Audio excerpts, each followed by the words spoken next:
বিস্তাৰ সেনাই ডেমক্ৰেটিকেলি নিজৰ ডিমাণ্ড হে আৰু অসমৰ ছাত্ৰ সমাজৰ হিতত অসমৰ ছাত্ৰ সমাজৰ কাৰণে মাত মাতি আছো, মাত মাতি যাম।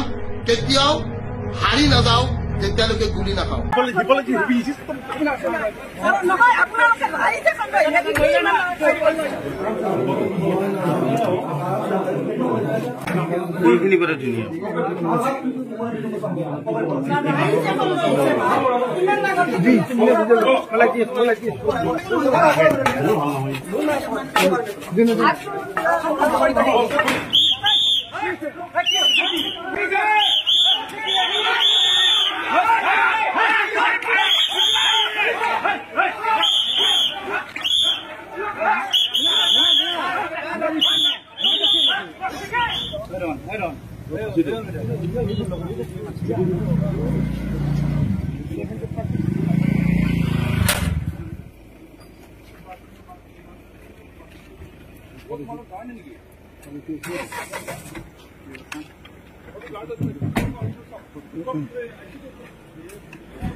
ক্ৰিমিনাল নাকি ইয়াত ধনী দিব